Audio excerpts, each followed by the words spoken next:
اعوذ باللہ من الشیطان الرجیم بسم اللہ الرحمن الرحیم اللہم صلی علی سیدنا مولانا محمد وعلی آلہ وصحبہ وبارک وسلم۔ پروگرام حکمۂ قدیم کا انسانی صحت پر فکر و فلسفہ کے ساتھ میں ہوں حکیم عامر شہزاد ڈسکا سے۔ ناظرین اکرام، اس پروگرام کے تحت میں آپ کی خدمت میں حکمۂ قدیم کا فکر و فلسفہ اور ان کے نصیحت برے اور حکمت و دانائی برے اقوال اور ان کی مختصر سی تفصیل لے کر حاضر ہوتا ہوں۔ ناظرین اکرام، حکمۂ قدیم کا مال جاتی رجحان اور ان کی جو خدمات ہیں مخلوق کے لیے، انسانوں کے لیے، وہ فراموش نہیں کی جا سکتی۔ ان کی زندگیوں میں ہونے والے واقعات اور جو مال جاتی نچوڑ انہوں نے بیان کیا، اس کو سمجھنے کی صرف ضرورت ہے۔ انتہائی اہم باتیں انہوں نے کی ہیں حفظان صحت کے لیے، اور ہمیں ان پر عمل کرنا چاہیے تاکہ صحت اچھی رہے۔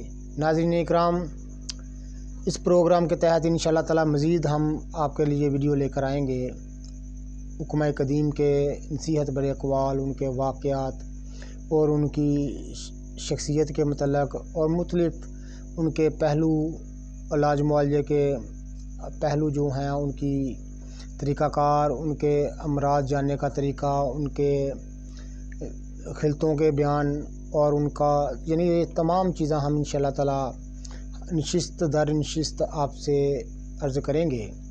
ناظرین کرام، اس پروگرام میں، اس نشست میں آپ سے عرض کرنے جا رہا ہوں ان کے مختلف قسم کے اقوال اور جو انہوں نے حفظان صحت کے لیے فرمائے ہیں۔ سب سے پہلے میں بقرات حکیم، بابا طب حکیم بقرات کا ایک قول عرض کرنے جا رہا ہوں۔ حکیم بقرات فرماتے ہیں کہ معالجہ میں جس طرح مفرد دعاؤں کا استعمال مرکب دعاؤں کے استعمال سے زیادہ بہتر ہے، اس طرح غذائی علاج دوائی علاج سے زیادہ مناسب ہے، اگرچہ مفرد دعاؤں کے ذریعے علاج کیا جائے۔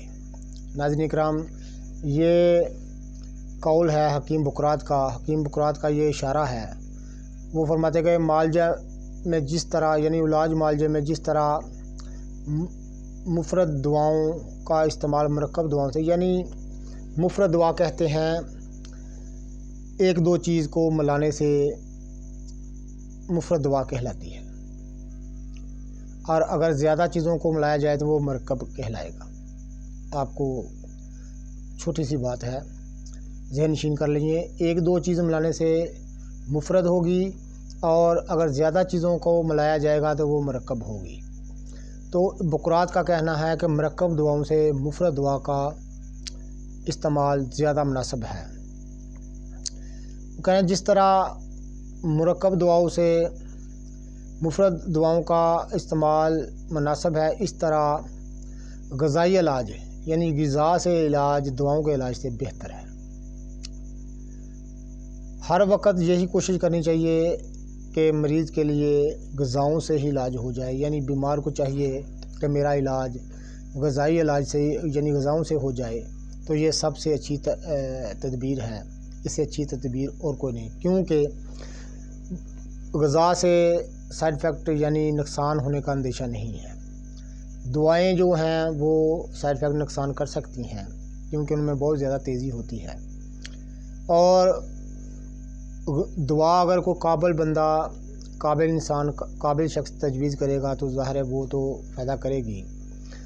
تو اس طرح ہر انسان کو سوچنا چاہیے کہ وہ اپنا علاج اپنی غذاؤں سے ہی کر سکتا ہے، اپنے مرض کی شدت کو کم کر سکتا ہے۔ دوسرا قول جو ہے ناظرین کرام ابن مسویہ کا ہے، یہ بھی عرب کا ایک نامور طبیب ہے۔ انشاءاللہ تعالی اس کے بھی ہم اوپر ایک نشست میں اس کا ذکر، اس کی حالات زندگی، اس کے معالجات یہ سب انشاءاللہ بیان کریں گے۔ بہتر غذا وہ ہے جو زود ہضم و ہلکی ہو اور جس میں کچھ روگنیت یعنی چکنائی ہو، یہ ابن مسویہ کا اقوال ہے، اور گرم ہو کیونکہ چکنائی بدن کو فربا اور حواس کو مضبوط بناتی ہے، اور ہلکی غذا جلد ہضم ہو جاتی ہے۔ معمولی غذا گرم غذائیں معدے کی حرارت طانجہ یعنی پکانے والی گرمی، جو معدے میں ایک قدرتی حرارت ہوتی ہے جو غذا کو پکا کر ہضم کر دیتی ہے، اس کو حرارت طانجہ بولتے ہیں۔ ناظرین اکرام، کئی اس کو حرارت غریزی بھی بولتے ہیں۔ ناظرین اکرام کو بڑھاتی ہیں۔ کھانا کھانے کے بعد تیز حرکت نہیں کرنی چاہیے۔ ابن مسویہ کا کہنا ہے کہ کھانا کھانے کے فوری بعد تیز حرکت یعنی نہیں کرنا چاہیے، جسم کو تیز حرکت میں نہیں لانا چاہیے، کیونکہ کھانا کھاتے ہی تیز حرکتوں میں مشغول ہونے سے جسم میں سدے، ردی، فضلے اور عفونتیں پیدا ہو جاتی ہیں۔ ہمیشہ ہلکی غذا استعمال کریں جس میں درمیانی درجے کی چکنائی، اور زیادہ روغنی غذاؤں کے برابر استعمال سے بھوک میں کمی اور بدن میں سستی، کاہلی پیدا ہو جاتی ہے۔ یعنی ابن مسویہ کا فرمان ہے کہ تیز حرکتوں کرنے سے، یعنی کھانا کھانے کے بعد فوراً جسم کو تیز حرکت کرانے سے جسم میں جو غذا ہے اس میں سدے، ردی، فضلے اور عفونتیں پیدا ہو جاتی ہیں۔ یعنی وہ اس سے مراد باسی پن کا ہے، یعنی ایک چیز کا ردی ہو جانا، فضلات میں چلا جانا، یعنی اس طرح کی ہو سکتی ہے۔ تو ہمیشہ ہلکی غذا استعمال کریں جس میں درمیانی درجے کی چکنائی اور زیادہ روغنی غذاؤں کے برابر استعمال میں کمی۔ یعنی ابن مسویہ کہتا ہے کہ غذا ہمیشہ ہلکی استعمال کرنی چاہیے۔ زیادہ چکنائی والی چیزیں کھانے سے بھوک میں کمی ہو جاتی ہے، اور بھوک کی کمی میں آپ سے پہلے بھی عرض کر چکا ہوں کہ بکرات کے نزدیک تمام بیماریوں کی جڑ ہے۔ اگر بھوک کم ہو جائے تو اس پر میں ایک علیحدہ ویڈیو بنا چکا ہوں، اس کو آپ دیکھیے گا کہ بھوک کی کمی سے کیسے نقصان ہوتا ہے، کیسے مرض جو ہیں پیدا ہوتے ہیں۔ ناظرین اکرام، خشک غذاؤں سے بدن میں خشکی پیدا ہو جاتی ہے جس سے تندرستی میں خلل واقع ہونے کا اندیشہ ہے۔ یعنی اگر خشک غذائیں آپ کھائیں گے زیادہ تو جسم میں خشکی پیدا ہو سکتی ہے، اور جس سے تندرستی میں خلل واقع ہونے کا اندیشہ ہے۔ یعنی سرد غذاؤں کا زیادتی استعمال سے جسم کی اصل حرارت زائل ہونے کا علاوہ جسم بوجھل اور کسل مند ہو جاتا ہے۔ یعنی یہ بھی ان کا فرمان ہے کہ گرم تو آپ نے سن لیا کہ زیادہ سرد چیزیں کھانے سے، یعنی خشک چیزوں کھانوں سے جسم میں خشکی پیدا ہو سکتی ہے۔ سرد غذاؤں کی زیادتی سے جسم کی اصلی حرارت یعنی حرارت غریزی، قوت مدافعت زیادہ سرد چیز کھانوں سے بالکل کمزور پڑ جاتی ہے، جس سے میں پہلی نشستوں میں اس کے پر بیان کر چکا ہوں کہ کس طرح پھر اگر یہ چیزیں دونوں کمزور پڑ جائیں تو بیماریاں کس طرح حملہ کرتے ہیں۔ ناظرین اکرام، زیادہ نمک والی غذائیں آنکھوں کو نقصان پہنچائیں، یعنی زیادہ تیز نمکیات کا استعمال دماغ اور آنکھوں کو نقصان پہنچاتا ہے۔ یہ ابن مسویہ کی تحقیق ہے۔ ترش اور تیز غذاؤں کے زیادہ اور برابر استعمال سے انسان جلد بوڑھا ہو جاتا ہے۔ یعنی زیادہ کھٹی چیز کھانے سے ابن مسویہ کہتے ہیں کہ انسان بہت جلد بڑھاپے کی طرف چلا جاتا ہے۔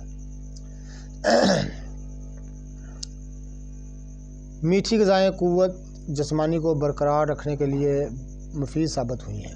یعنی جن میں میٹھی غذائیں کھانے سے جسم کو صحت کو برقرار رکھنے کے لیے مفید ثابت ہوئی ہیں۔ یہ قوال ہیں ابن مسویہ کے۔ اور تازہ دودھ بقدر ہضم برابر پینا تمام عمر کو صحت کو قائم رکھنے کے لیے علاوہ مسل دواؤں کے ضرور کو دفع کرتا ہے، جسم کی اصلی رطوبتوں کو محفوظ کرتا ہے۔ گائے کا دودھ جلد بڑھاپا ہونے کو روکتا ہے۔